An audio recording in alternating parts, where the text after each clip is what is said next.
coping mechanisms. And when I say coping mechanism, it makes it sound very unhealthy. Maybe it is. But the first one is exercise, and I know that's a bit of a cop out. But I'm probably one of those cliche CEOs that nowadays get shamed on social media for waking up at 5 a.m. every morning, and having a very stringent morning routine. It's exactly the same every single morning, hitting the gym, um, and just starting the day off. The reason I do that is just to start the day off with a win. So like, I feel like I've achieved something, and you never know, like as a startup founder, you could have the worst day ever at any given, like given day could feel like the worst day ever.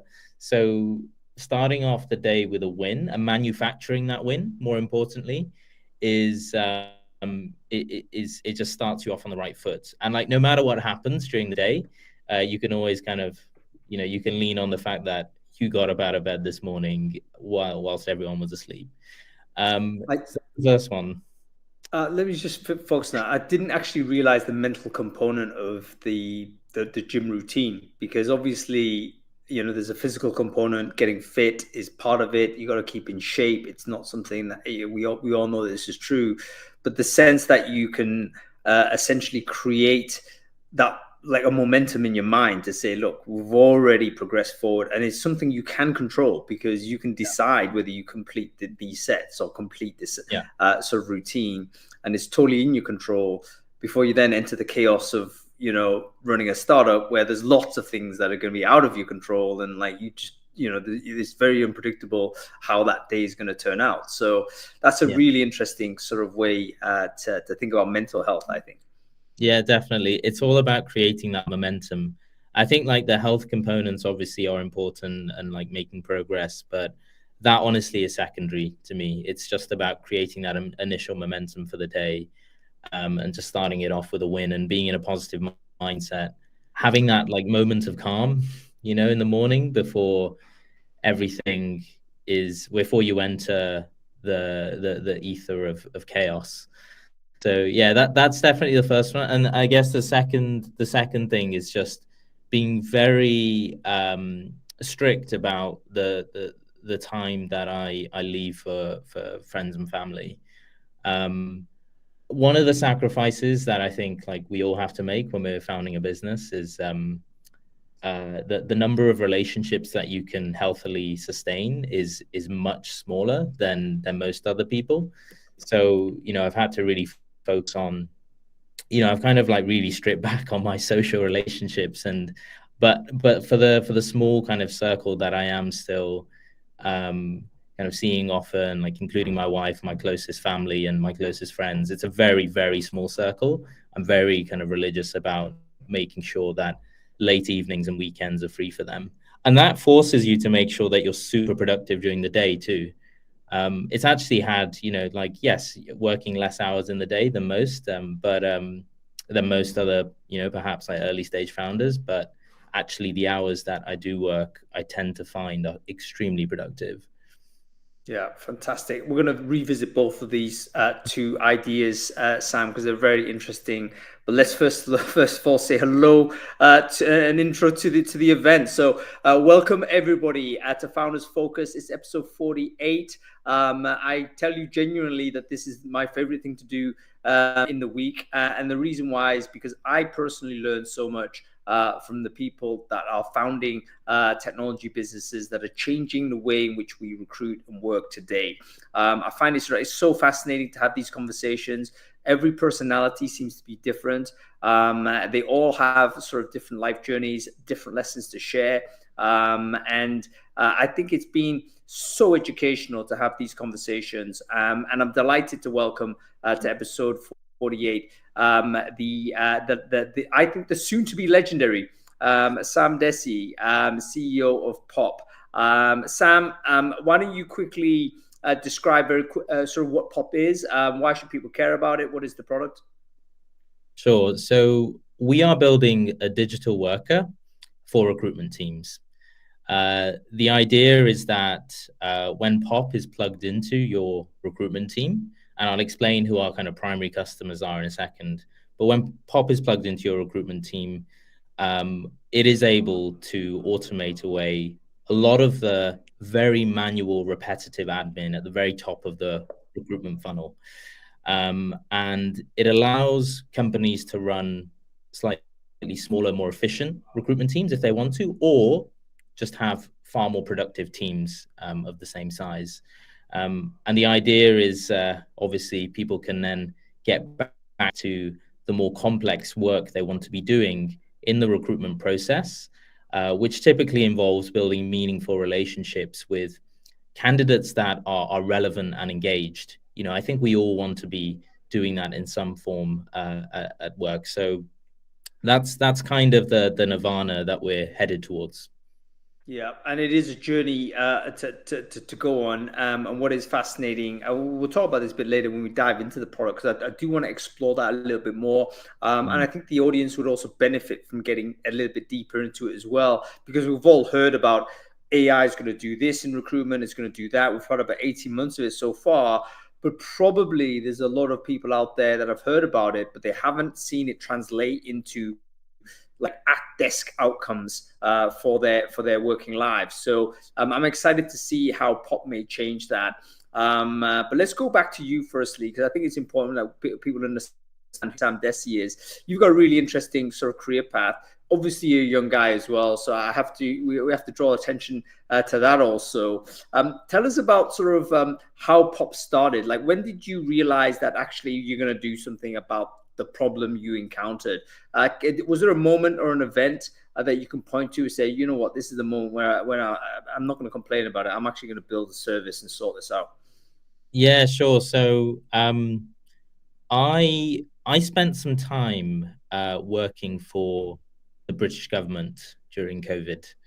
I was the head of emerging technology at the Department of Health, and I joined at the very beginning of the pandemic. And at the time, when we were hiring people, it was very high touch at the very beginning. We were still figuring out, the size of the team that we needed. It was very high touch, and I was very involved in kind of expanding my team.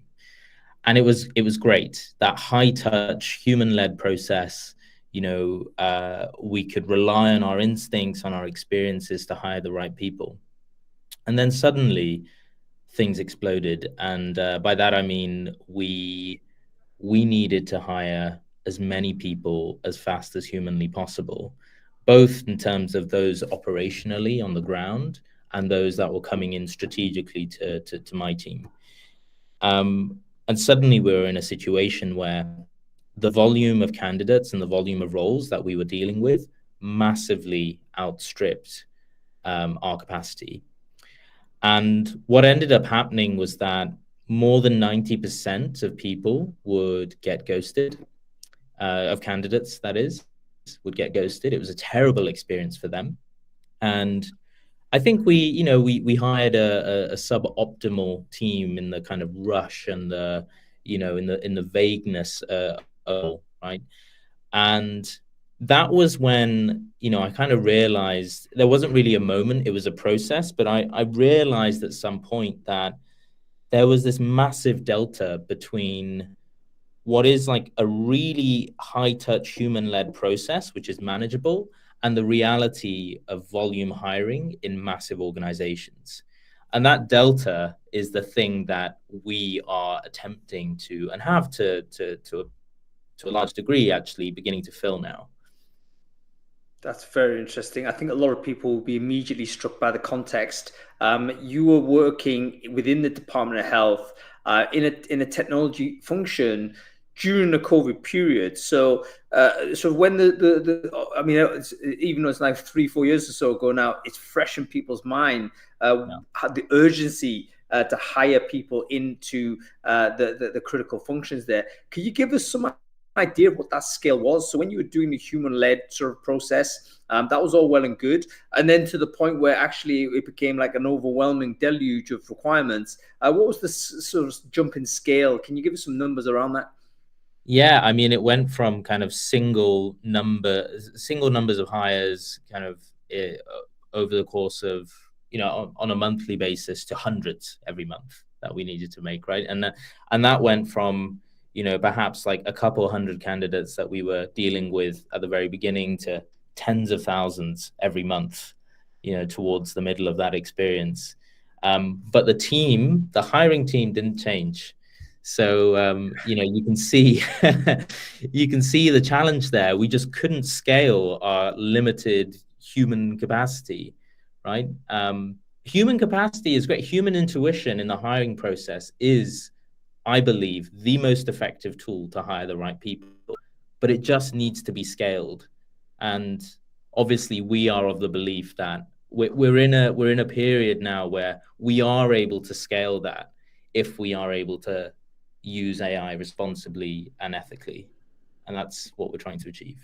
Yeah, really interesting. Tell us about the moment when you left the government and set up Popp. Maybe it was a different name by then, I don't know. But when did you actually think, okay, rather than me complain to, I don't know, McKinsey or something and have them sort of come up with a report to solve it, like, why did you think a technology product would be the right thing, and why did you think that would be the right person to lead it? So there was a lag between when I exited that role in the government and when I actually started Popp. So just after I exited, I went off to join another kind of very fast-growing startup in the healthcare sector. I spent some time there, but then ultimately, this isn't my first company, by the way. So I've always known that I love to build things, and I kind of knew that that's all I wanted to do, ultimately with the rest of my life. And so I was ready to start working on something meaningful. And I remember it was about 13 months ago now. So Popp is only 12 and a half, 13 months old.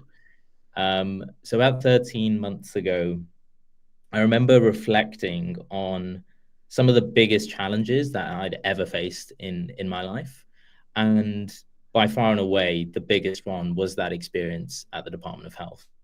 And before then, like between leaving the government and kind of the initial spark of what Popp would become to be, I did actually experiment with so many different things.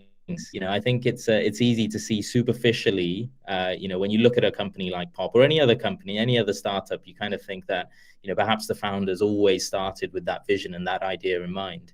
Actually, I went on a journey, for the year kind of between those two experiences, lots of experimentation, understanding what it was that mattered to me, the change that I wanted to make in the world, and ultimately landed on something where I would be solving a problem that I had faced intimately myself. And I think those are the best types of problems to solve, because a lot of the validation has already been done, right? Like you've experienced it for yourself. You know how painful it was for you. You know how painful it was for others around you. You kind of know the process. You've still got a mountain to climb and so much to learn, but you've got the spark of something that is a real, a tangible problem. So yeah, that was about 13 months ago, and fast forward to now, and yeah, lots has happened since.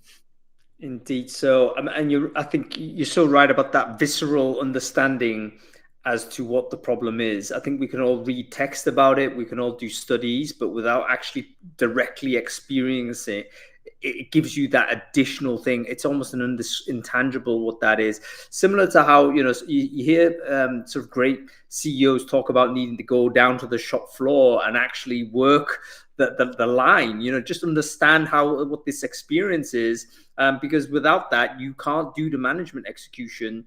Because you've got to know what people are facing at that emotional, physical level. So yeah, I think it's really interesting that that's the path that you've joined. Also interesting that you mentioned that you knew in yourself that this is something that you've always wanted to do. Is this a crib thing? Was this like when you were 5 years old, Sam? You were like, already doing entrepreneurial stuff.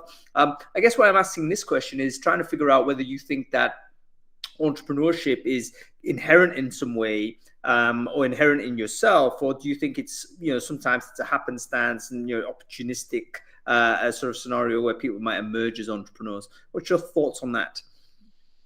I think most of my friends that are founders demonstrated some desire to build things or to build the future when they were very young in small ways. And I think if I think back to my childhood now, my favorite toys were toys that involved building things. When I was in my teens, I was learning how to build websites. Uh, I tried so many times to get stuff off the ground. I had kind of delusions of grandeur as a young teen, kind of thinking about the unicorn that I was going to build someday. Um, but then there was a big gap, in that, and I think Hung, it's probably pretty obvious to you, but I'm South Asian, and so when I was 18, my parents forced me to do medicine. Right. So I did medicine for 6 years, and I actually trained to be a doctor for a few years after that. I thought I was going to be a surgeon, um, and that was challenging because medicine super super intense, like massive volume of information that you need to take in, and it does leave very little room for anything else, any other kind of things that you want to pursue. But I still managed to rebel against my parents' decision and continued to learn how to develop products. But it was only until after a couple of years of actually training to be a doctor that I had the headspace to start building stuff. And actually, the first thing that I built, I actually went back to university to study data science, and the first thing I built was this app to track COVID symptoms, um, and it went viral. And this was at the very, very beginning of the pandemic. I was still practicing as a doctor, and actually, that was the thing that caught the attention of the British government, and somebody reached out, and they had a business function to look after. So All right, that's just another crazy. That's not a small twist. That's actually a chapter in the book. I mean, that's an amazing story that actually you were training as a doctor. And folks, if you remember back in the COVID period, there was all kinds of like mini apps being thrown up by these random individuals that were much better than what the governments were doing. It was incredible how people were tracking this. Do you remember the case number tracker? Someone was doing case numbers, and it was just one person. And everyone was looking at it. The government was totally nowhere. And so I think it was a big kind of penny drop moment where it was like, okay, where is the innovation? Where are actually the tools that people are using? It's not coming from these huge organizations that seem to be unable to innovate. It's coming from either independent solo, at that time, not even entrepreneurs, because a lot of this stuff was just thrown out there without thinking about business application. It was like, okay, people need this and we're going to do it. And it turned out you were one of those people. So absolutely fascinating that that's happened. And of course, the fact that people have reached out and tried to bring that skill set into government is fantastic. Question: why do you think large companies struggle, or large organizations struggle to innovate in this way? And why do you think that it's the smaller organizations that seem to be able to produce products that can viralize, therefore, have been used by hundreds of thousands, if not millions of people? Yeah, so I guess it depends on there are some factors involved here, but let's just say, if this question was framed as like why are the kind of incumbents in this space slower to move than an upstart like Popp? And I'd categorize it into two broad areas.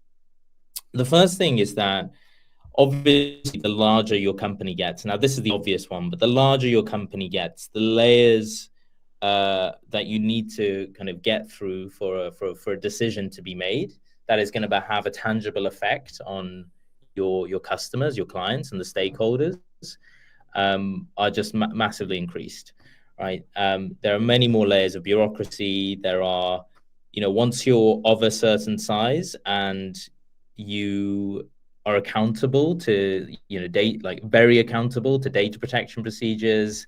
You are very conscious of kind of, litigation.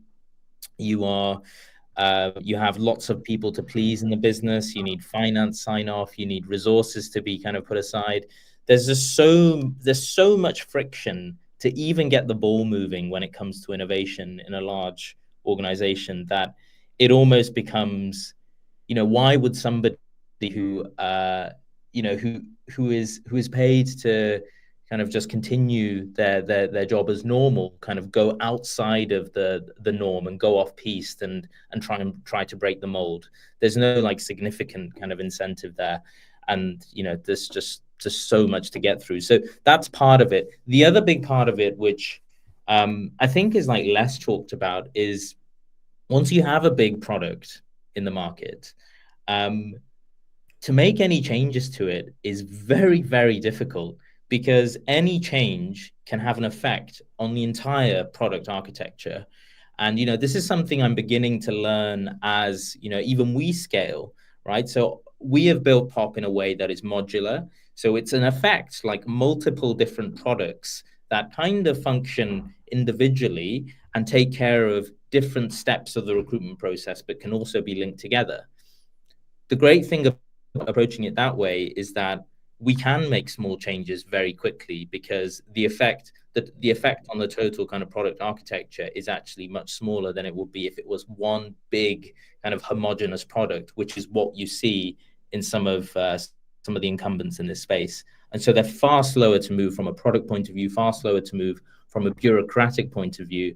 And that opens the door for companies like us, which are super fast moving, are building products in a way that haven't kind of, using processes that kind of didn't exist before or people didn't really know about. And in our case, none of us are professional recruiters, so we don't have any of the biases that, anyone would bring with them if they were an industry veteran, right? So anything is possible in our eyes. Naivety is a superpower. That's really interesting. I think that's absolutely true, by the way. Sometimes you can be, domain experience is important, but that can also be an impediment if it causes you to not take the long shot type of opportunities that are there.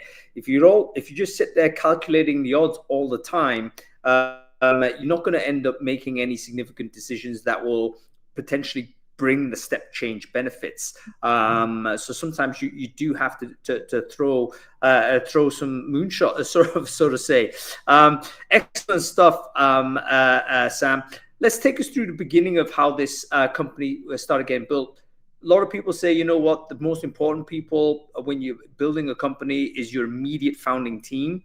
How did you go about this, Sam? Was it a thing where you thought, I can drive this by myself and just, pick up people as we go? Or did you think immediately, I got to get this core crew together first before we take step one?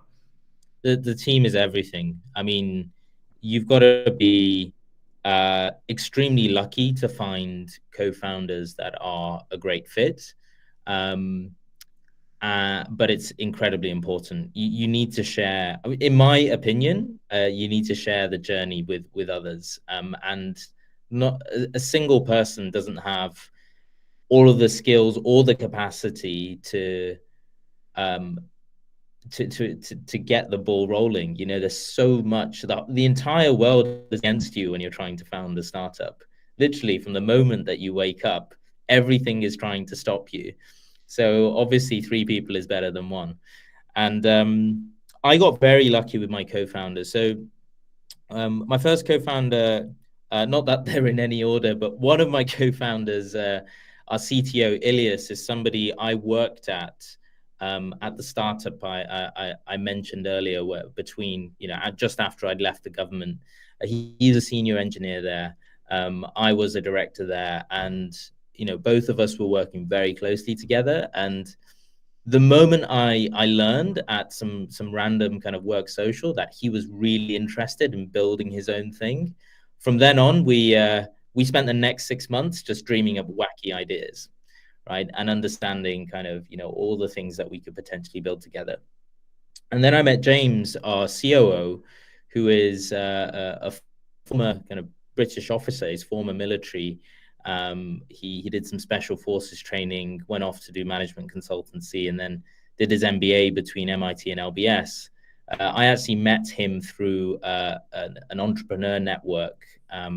It's actually an incubator program called Antler that we didn't take part in, but he was kind of on at the time and managed to kind of convince him to come away from that program and join me and Ilias.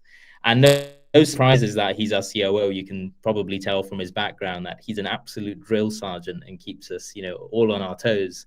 So the three of us, like, we come together. I'm bringing a kind of very product-driven CEO mindset, but also, like to dream big. And I'm very good at nagging, which is helpful.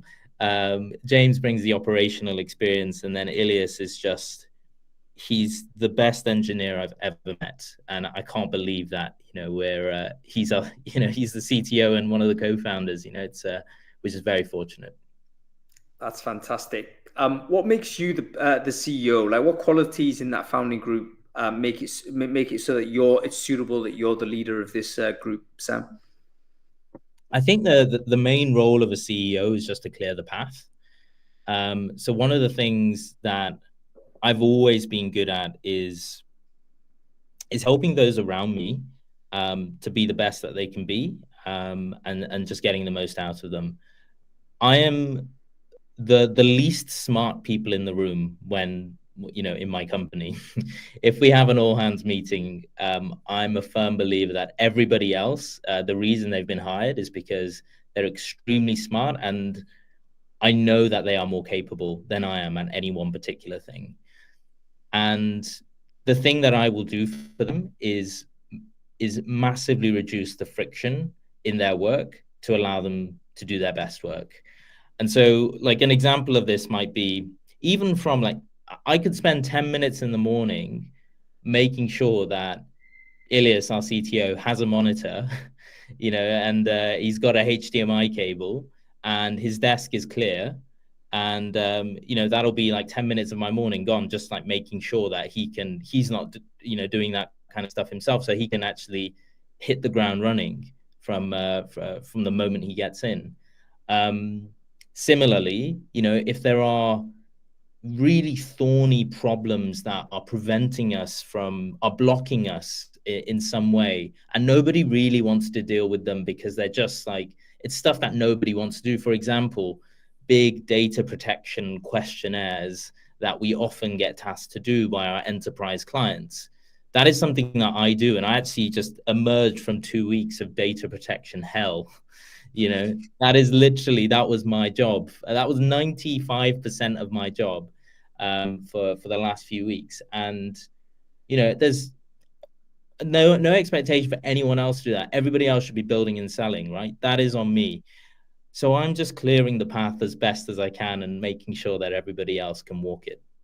Yeah, fantastic. I don't envy you, and I'm sure everyone listening doesn't envy you either, having to pile through data protection legislation, but obviously critically important, particularly if you're trying to sell into enterprise. It's amazing that you've already got some customers at decent scale using the product. Sam, can you tell us like how that happened? Usually when, big customers particularly are reticent to experiment with young companies because they, want to see longevity, they want to see, track record, they want to see all of this. It seems to me it's already one of the big things of Popp that you managed to get it in to companies that everyone else would know if it wasn't something we could say. So how did you do that? Like, what was the thing that unlocked the door there for some of these big companies to adopt? Yeah, so I think two things. I think the first thing is relationships, and the second thing is persistence. And so let me just address each of those. So the thing I would say is, most enterprises that you might want to sell to as a recruitment tech business have seen lots of technology before, and they are bombarded every single day with new things that people are trying to sell to them. So it's very hard to come to them with a value proposition in the first instance that stands out significantly amongst everything else. I could go to a big enterprise and say, hey, we will. So our ICP, our ideal customers, are actually embedded solutions providers. So I could go to an RPO today and say, hey, we'll help you reduce the size of your talent operations team on every end customer account by 50%. This isn't something, it's a very powerful value proposition, but it's something that others have said to them before. So how do we stand out? So do we stand out with the product? Yes, but they kind of need to use the product and see the product and feel the product in order for them to understand how superior it is to others in the market. A demo won't cut it, right? So what is the thing that you can do as an early stage startup that is going to help you to stand out? And that is to massively over service those customers, even when you haven't even signed them, right? So what does that involve? That means, making, firstly, like the CEO taking, every call. That's one thing that I found that our enterprise customers really like. I will take every call. I'll make sure that we are super organized about the way that we approach things. So maybe the first call is with the potential kind of internal champion that, and together you can get really excited about the prospect of working together. And, the other, and then encouraging them to bring in the operators to the room, really listening to them, ensuring that this is going to be a collaborative process. As a startup, you've got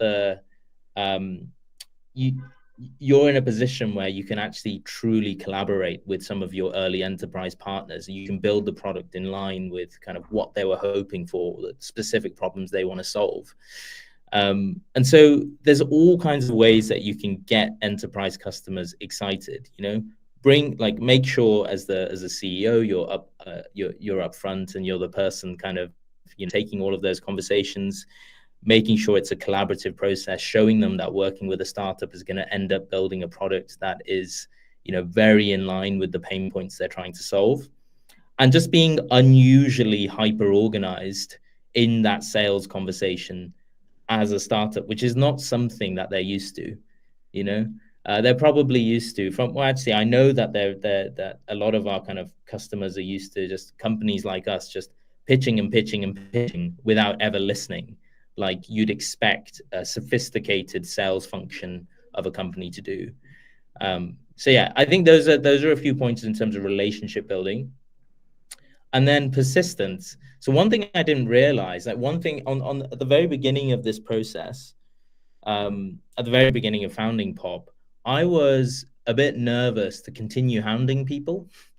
And, I just thought, they're going to get annoyed. We'll get a bad reputation for being like extremely persistent. But actually the opposite is true.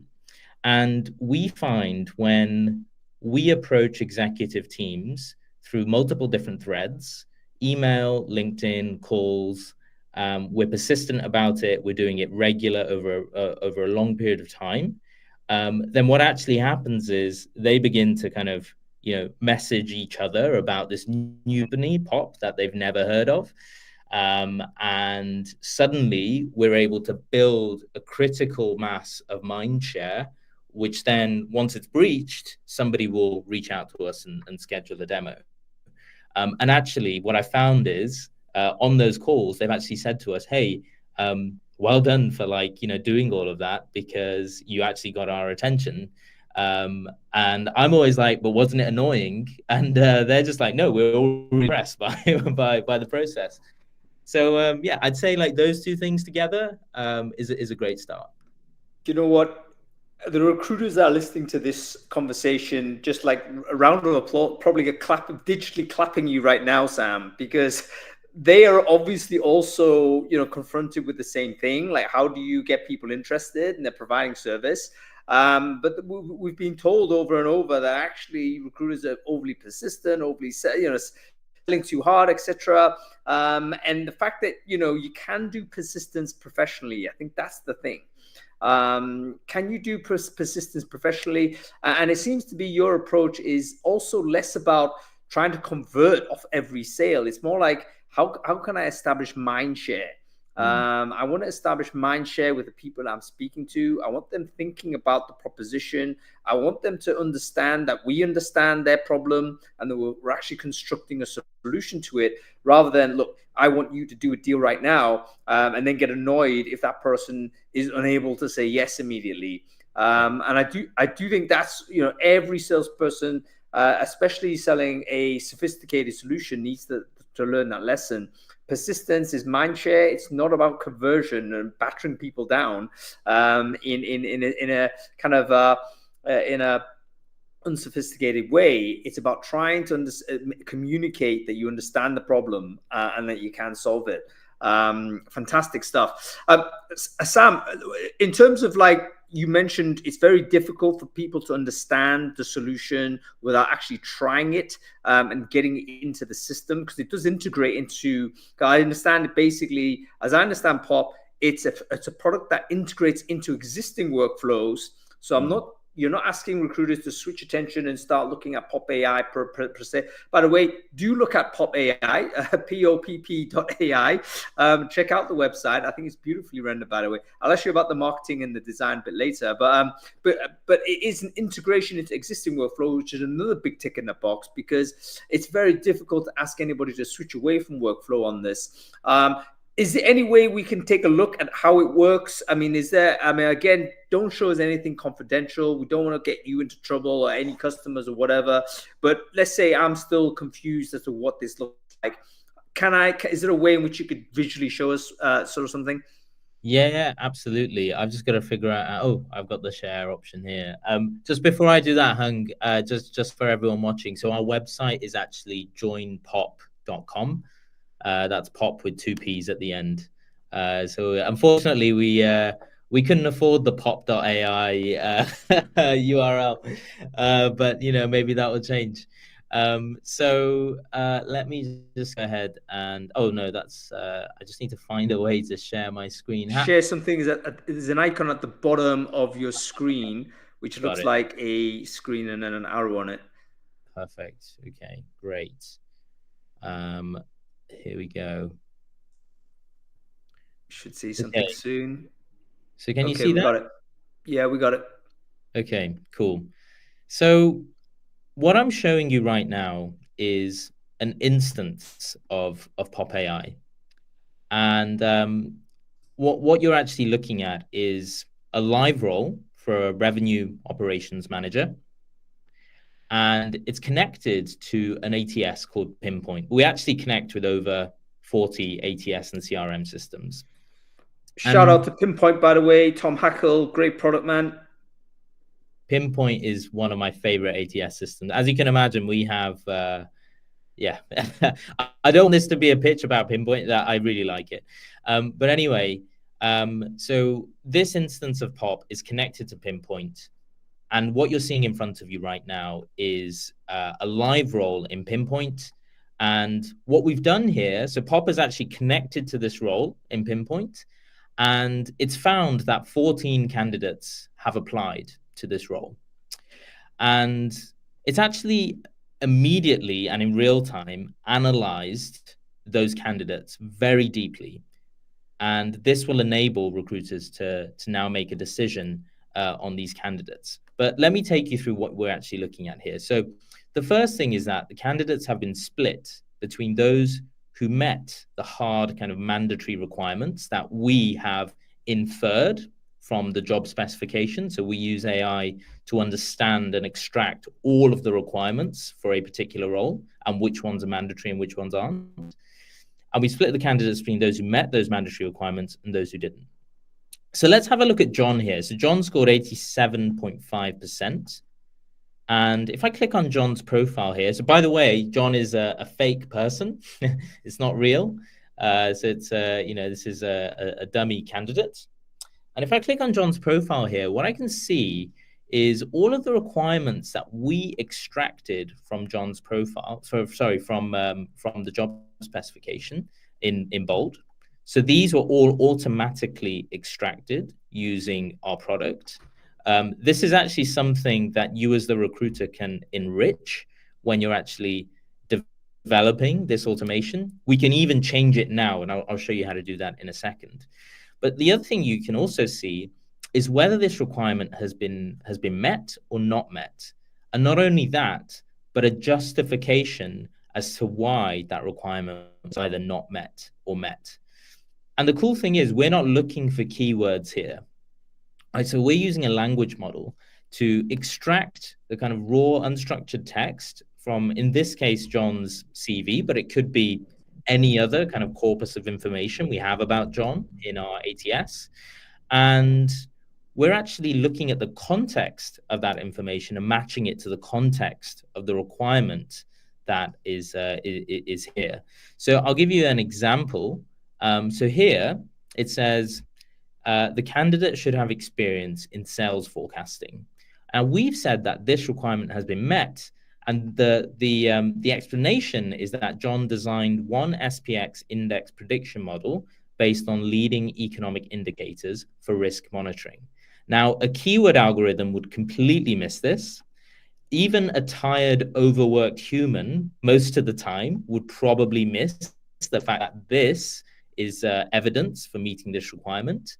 But obviously, Popp was able to pick it up without fail in a fraction of a second. And this is extrapolated across all of these requirements here. It's really important to actually explain our working whenever we are applying AI in recruitment. And that's the reason why we have this. It's just good practice. Now, obviously, if you go to mandatory requirements, we can see all of the mandatory requirements John has met.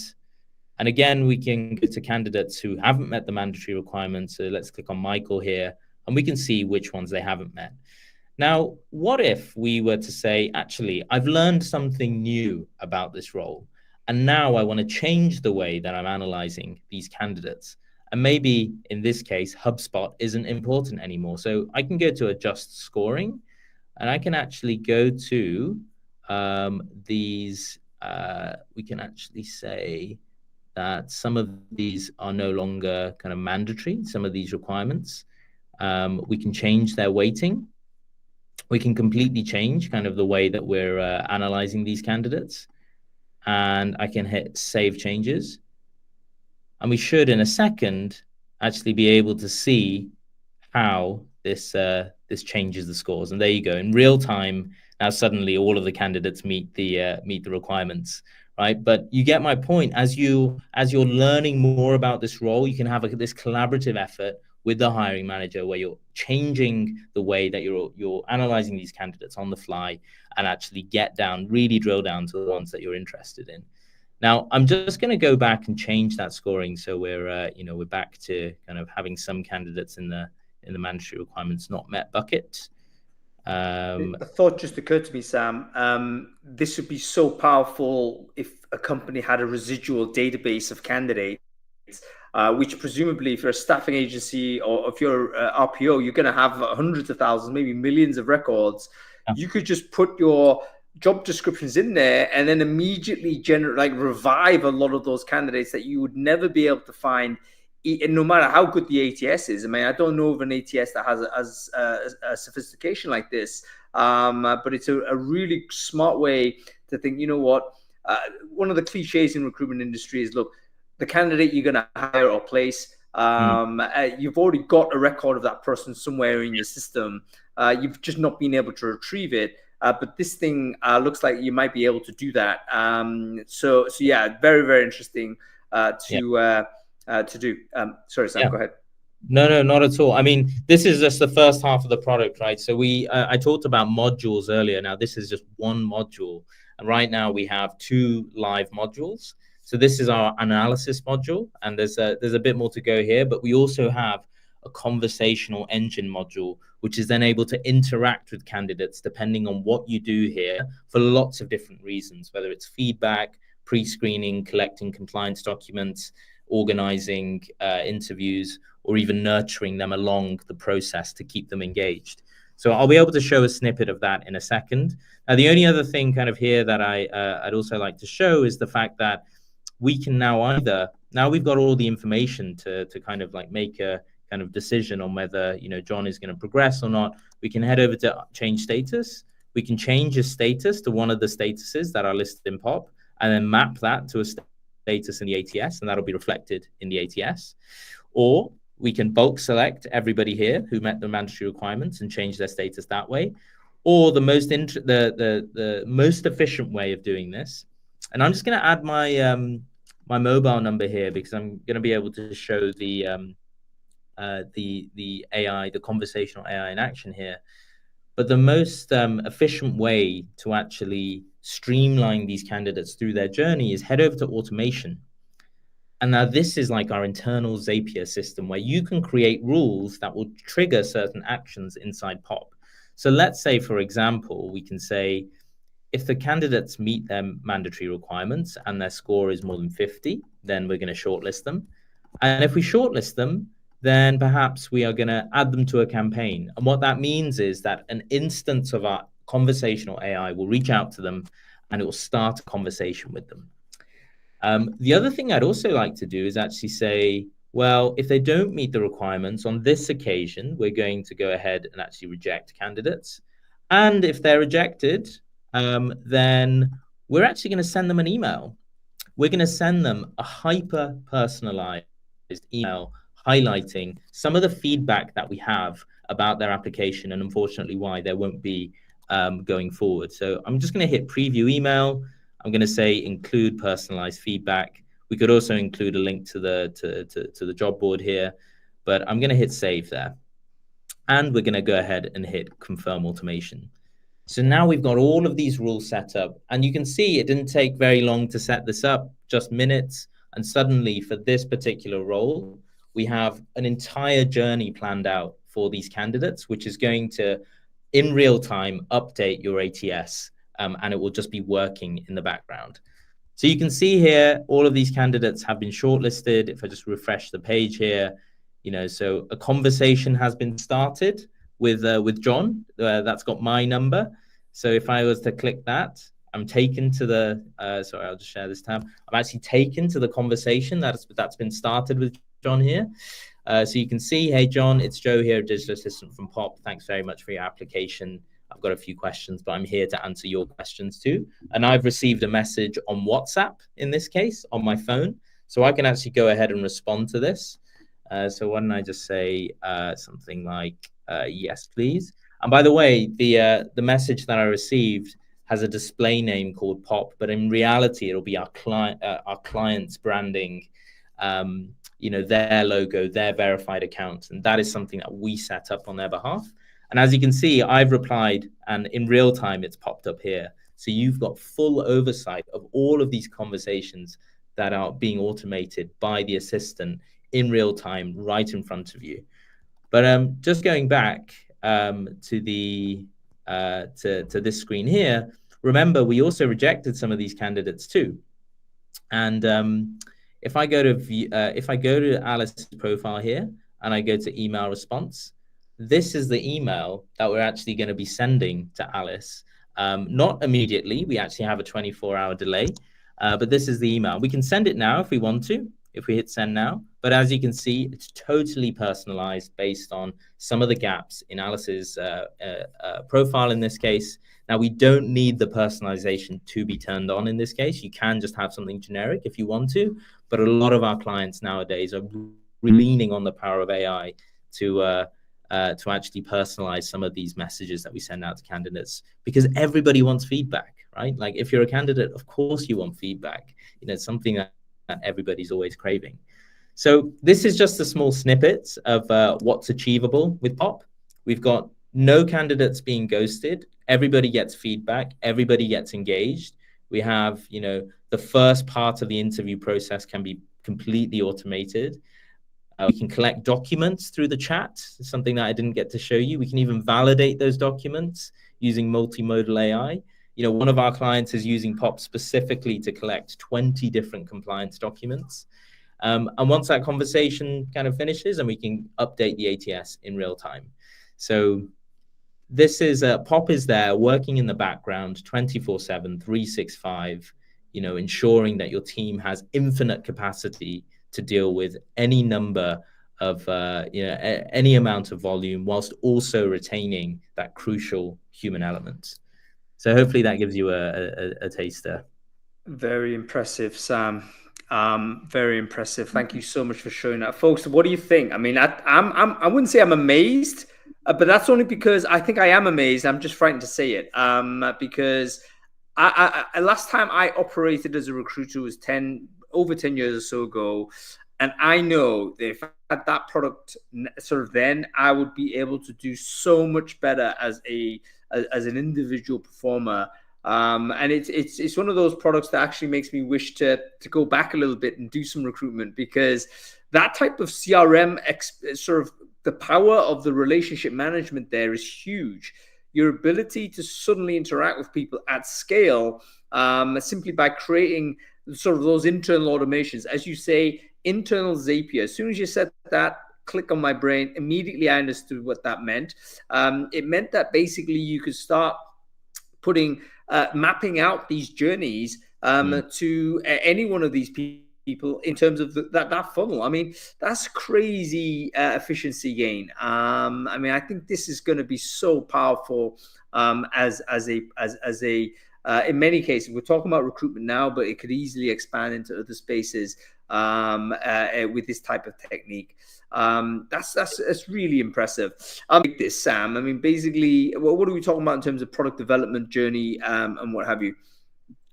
Yeah, so I think I mentioned earlier, we actually founded Popp about 12 and a half, maybe 13 months ago now. So we are, in terms of like timelines for as far as companies go, we're young. We're pretty embryonic.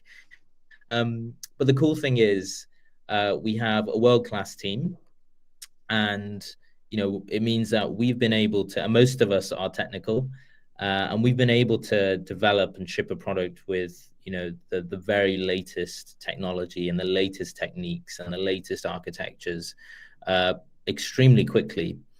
And this isn't something that is slowing down, right? We have a huge product roadmap that lies ahead of us, right? Our vision is to be the choice kind of AI layer that sits on top of every recruitment CRM and every recruitment ATS in the world, right? And there's a lot of work to do to enable that, right?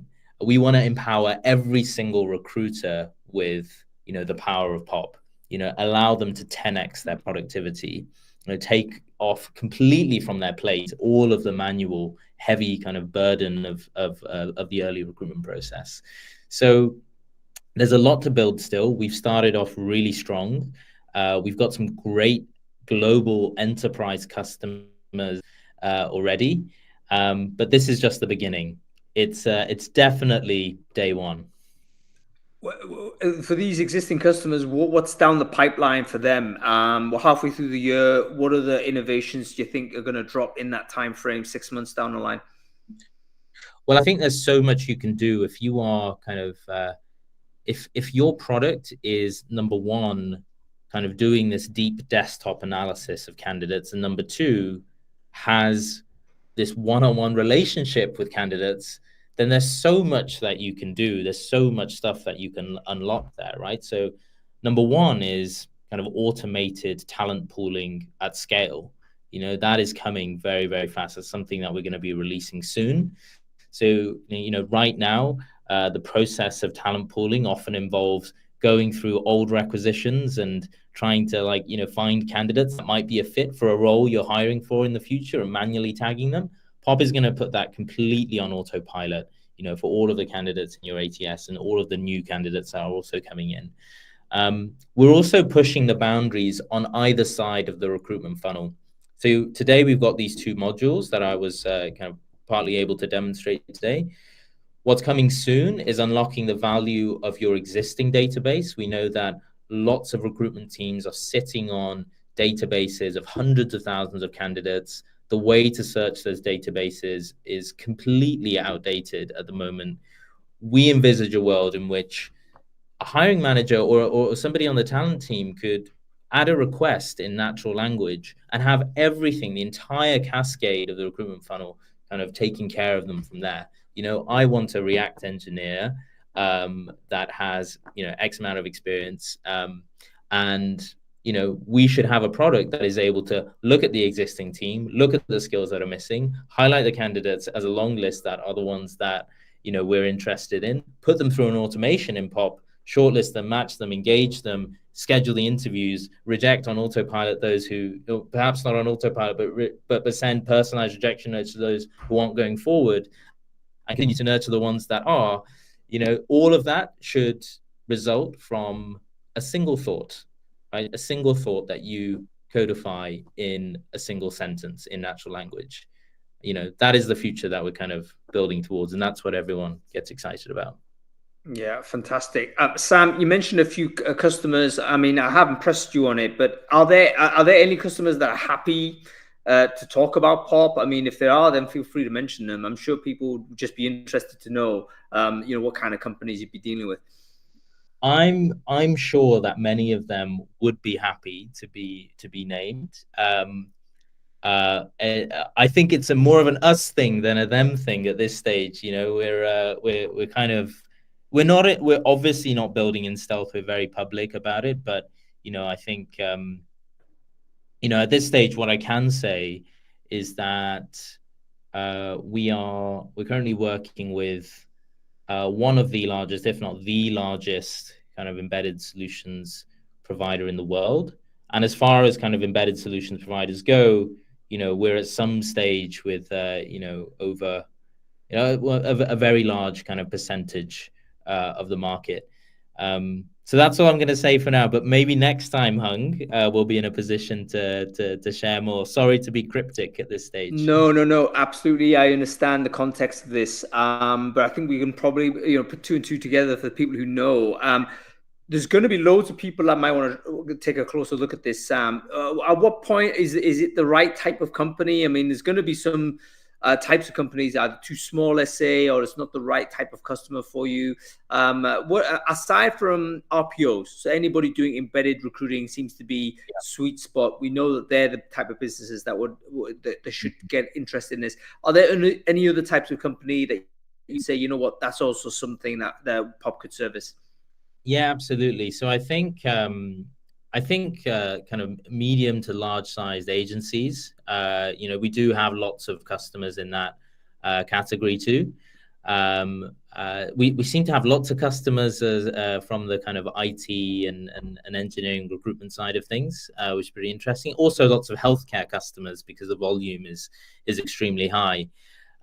So yeah, we absolutely work with kind of larger agencies as well. We also do work with very fast-growing TA teams, although that's more of an exception to the rule. We do have a few customers there that absolutely love using the product. I mean, just today, we've had, from our internal talent team customers, which is a tiny proportion of our customer base, we've had, since this morning, 5,000 candidates put through Popp, right? So it's a small but significant kind of, and worth mentioning part of the market too. Yeah, absolutely. I'm sure lots of companies outside of the third-party space would be interested in taking a look at something like this. Because as you mentioned, there is a scenario, obviously, in TA where we've had to be cost conscious, we've had to reduce sort of teams and so on. But the outcome of that is our teams are overstretched, and so they need to have productivity gains that maybe something like Popp could provision for.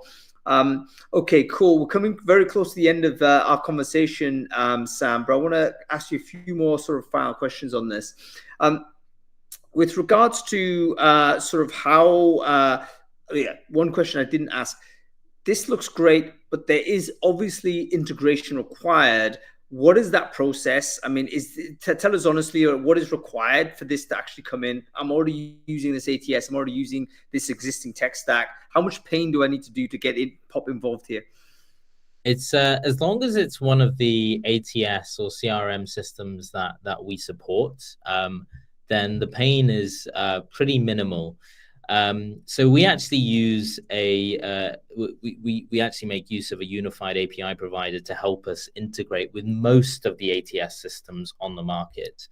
But at our the kinds of customers that we deal with often actually have ATSs that they've actually built in-house, right? And we do have kind of a dedicated way of building custom integrations too. There's a process, and if it's a completely custom integration, then it could take anywhere between 1 to 2 months. But often, actually, people are quite excited by that. Apparently, that's a very short time period to build a custom integration from scratch at enterprise level. So yeah, it just depends. But if it's off the shelf, if it's something we can support immediately, then we can get you up and running in a couple of weeks. Amazing. Okay, Sam, Dhesi, listen, it's the end of the conversation. It's been wonderful having a chat with you and learning a bit more about the product. You are a very busy man and also very disciplined. So I'm very thankful that you've shared an hours of your time with us. What are you going to do for the rest of the day? What's the CEOing looking like for the rest of the afternoon for you, Sam? The rest of the afternoon is spent putting out fires of various shapes and sizes, making sure that we've all got our priorities straight for the rest of the week. Probably looking at my emails, and we'll probably have a deluge of requests from customers, and just keeping everybody kind of on the straight and narrow, and in that that perfect zone of productive discomfort.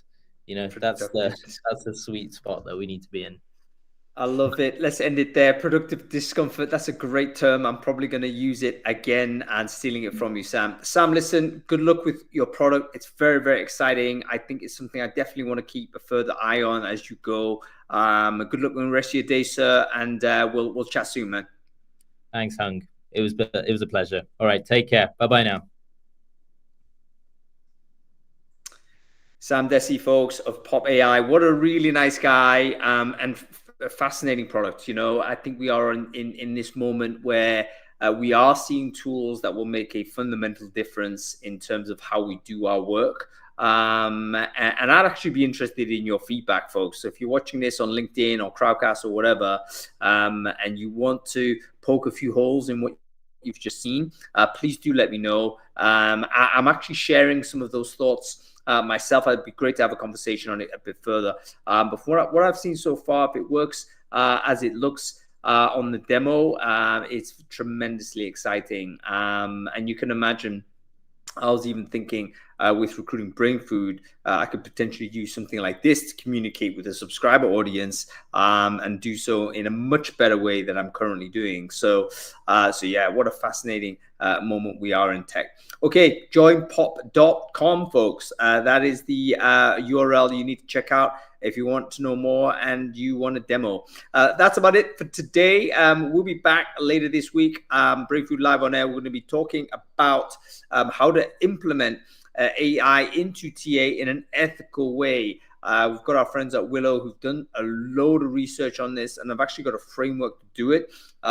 So if you are on this journey of AI enablement into talent acquisition, but there's ethical concerns that are causing you to hesitate, do tune into that.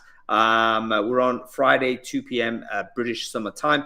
And next week, we're going to keep rolling with Founders Focus. We have Steve Bartel, CEO of GEM, joining us all the way from California. So that's going to be in Cali time. That'll be 6 p.m. British Summer Time, I think 10 a.m. PT. Okay, that's about it. Thanks for watching, everybody.